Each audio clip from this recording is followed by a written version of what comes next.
Good morning to all of you भाई। Twelfth math के अंदर अपनी 3.3 एक्सरसाइज चली हुई थी भाई, जिसके 5 क्वेश्चन कल बोला था हो गए होंगे।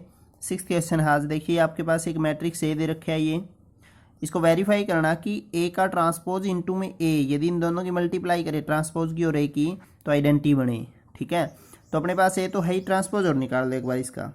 यदि ट्रांसपोज निकालेंगे तो क्या होता है, इस रो वाले को कॉलम में लिख दो, कोस एल्फा साइन एल्फा माइनस का साइन अल्फा कोश अल्फा। ठीक है, ये रो वाले किस में आ गए भाई, अब कॉलम के अंदर आ गए। और अपना क्या हो गया, ये मतलब ये ट्रांसपोज मिल गया इसका। दोनों की मल्टीप्लाई करो, ट्रांसपोज की और ए की। ए कहाँ है अपना, ये ऊपर वाला, cos alpha sine alpha minus sine alpha कोश अल्फा भी। मल्टीप्लाई क्यों की, क्योंकि ए ट्रांसपोज और ए की मल्टीप्लाई करनी है दोनों की। ये ए ट्रांसपोज हो गया, ये ए हो गया। मल्टीप्लाई करेंगे तो ए का ट्रांसपोज इनटू ए आएगा। ये कैसे, कोस की इस रो की इस कॉलम के साथ, cos into cos, cos square alpha minus minus plus plus sine into sine, sine square alpha. ठीक है, इस रो की इस कॉलम के साथ करो, तो इस रो की इसके साथ करेंगे, एक हो गया भाई sine cos sine alpha into कोश अल्फा, और माइनस में कोश अल्फा इंटू साइन अल्फा।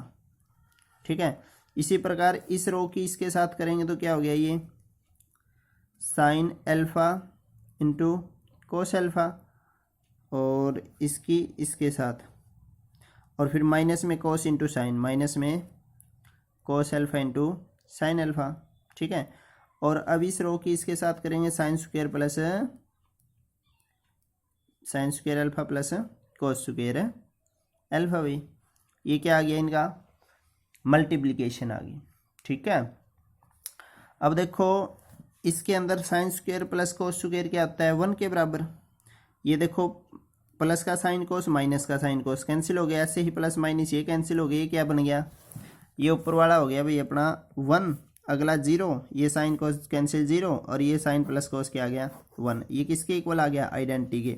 और ये कैसे आया था, जब हमने ए का ट्रांसपोज और ए की क्या की थी, मल्टीप्लाई। तो इससे क्या प्रूव हो गया कि ए का transpose into A equal to किसके आ गया, आइडेंटिटी। यही प्रूव करना था। ओके, इसके बाद सेकेंड पार्ट भी बिल्कुल सेम है भाई इसका। यही चीज़ प्रूव करनी है, एक मैट्रिक्स अलग दे रखा है, बस सेम यही चीज़ प्रूव करनी है, बिल्कुल एज इट इज। ठीक है, 7th क्वेश्चन के अंदर एक मैट्रिक्स दे रखा है भाई। जो 7th क्वेश्चन है उसके अंदर मैट्रिक्स है कोई ए कोई भी मैट्रिक्स है आपका 3x3 का। ठीक है, इस मैट्रिक्स की आपको बताना है कि ये सिमेट्रिक मैट्रिक्स है क्या। So that is this is a symmetric matrix. आपको सिमेट्रिक मैट्रिक्स प्रूव करना है ये। तो सिमेट्रिक मैट्रिक्स के लिए क्या है भाई, यदि हम प्रूव कर लें इसका ट्रांसपोज, इस ए का ट्रांसपोज यदि इसी के बराबर आ जाए, यदि इसका ट्रांसपोज इसी ए के बराबर आ जाए, तब तो ये क्या है, सिमेट्रिक मैट्रिक्स है। कौन सा मैट्रिक्स है, सिमेट्रिक मैट्रिक्स। ठीक है, और यदि इसका जो ट्रांसपोज है वो इसके माइनस ए के बराबर आए, नेगेटिव के बराबर आए, जो इसका ट्रांसपोज इसके प्लस के बराबर आएगा तो सिमेट्रिक मैट्रिक्स। यदि इसका ट्रांसपोज इसके नेगेटिव के बराबर आएगा तब क्या होगा ये भाई, तब होगा ये स्क्यू सिमेट्रिक मैट्रिक्स। कौन सा होगा, स्क्यू सिमेट्रिक मैट्रिक्स। ठीक है, तो ये दो मैट्रिक्स है। इसके जो अपना 7th क्वेश्चन है, फर्स्ट पार्ट के अंदर तो सिमेट्रिक मैट्रिक्स बनेगा, सेकंड पार्ट में क्या बनेगा, स्क्यू सिमेट्रिक, क्योंकि दोनों कंडीशन अप्लाई होंगी, फर्स्ट की है सेकंड की है। ठीक है, तो आपके पास कोई भी जो मैट्रिक्स गिवन है उसका बस ये डेट ये निकाल दो, ट्रांसपोज। यदि इसका ट्रांसपोज इसी के इक्वल आ गया तो सिमेट्रिक, इसका इसके नेगेटिव के इक्वल आ गया तो स्क्यू सिमेट्रिक, बस यही बताना है। ठीक है, 8th क्वेश्चन है भाई, एक मैट्रिक्स दे रखा है और आपको प्रूव क्या करना है, ए प्लस में ए का transpose is a symmetric matrix. क्या ये एक सिमेट्रिक मैट्रिक्स है। अब ए प्लस ए का ट्रांसपोज सिमेट्रिक मैट्रिक्स कैसे पता चलेगा, ये निकाल लो। ठीक है, ये निकलने के बाद ए प्लस ए के मैट्रिक्स का एक बार और वो कर दो ट्रांसपोज।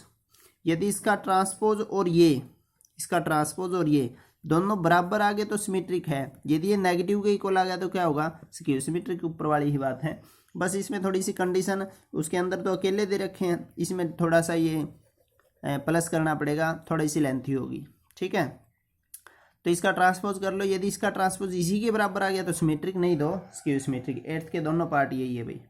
9th क्वेश्चन के अंदर क्या है, इसके अंदर ये है कि कोई मैट्रिक्स दे रखे है और आपको कहता है ये 9th क्वेश्चन में, ये 8th था आपका, 9th में है 1/2 फाइंड करने के लिए a प्लस में a का ट्रांसपोज, और दूसरा कहता है 1/2 a माइनस में a का ट्रांसपोज, ठीक है।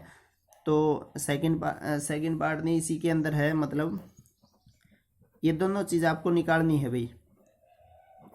एक मैट्रिक्स दे रखा है ए आपको, ए मैट्रिक्स है तो पहले उसका क्या निकालो, ट्रांसपोज। रो को कॉलम में, कॉलम को रो में लिख दिया, ट्रांसपोज मिल गया, दोनों मिल गए, दोनों को क्या कर दो, शुरू में ऐड कर दो। एक बार ऐड करने के बाद उसको 2 से डिवाइड कर दो, ये टर्म कंडीशन मिल गई।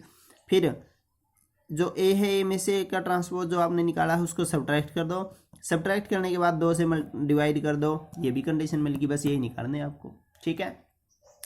इसके बाद है भाई 10th क्वेश्चन है, जो 10th भी बिल्कुल सेम है एज इट इज़, इस 9th वाले की तरह ही है। आप 10th के अंदर बिल्कुल यही दोनों कंडीशन अप्लाई करो भाई। एक मैट्रिक्स अलग है, बस ये कंडीशन अप्लाई करके यदि सिमेट्रिक और नॉन सिमेट्रिक पता करना है हमें, ये चीज़ निकाल लिया आपने, ठीक है।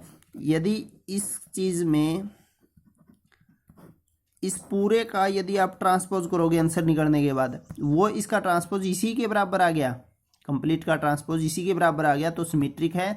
यदि इसके नेगेटिव के बराबर आ गया तो क्या है, स्क्यू सिमेट्रिक है। बस 2 बात बतानी है 10th के अंदर, ठीक है। ये था 10th क्वेश्चन भाई। तो आप 5th to 10th क्वेश्चन करने हैं आज, ठीक है। देखिए जो ये बिल्कुल आसान क्वेश्चन है, यदि हम पूरी डिटेल में इनको एक एक करेंगे तो एक ही क्वेश्चन हो पाएगा भाई, कम से कम 10-15 मिनट में, इसलिए मैं शॉर्टकट बता रहा हूँ। और जो पिछले साल 11th में थे उन्होंने ये समझ भी रखे हैं, आसान है, इसलिए वो अपने आप कर सकते हैं इनके अंदर, ठीक है। जो नया बच्चा है उसको तो बोर्ड पे ही समझ में आएंगे भाई। Okay, thank you.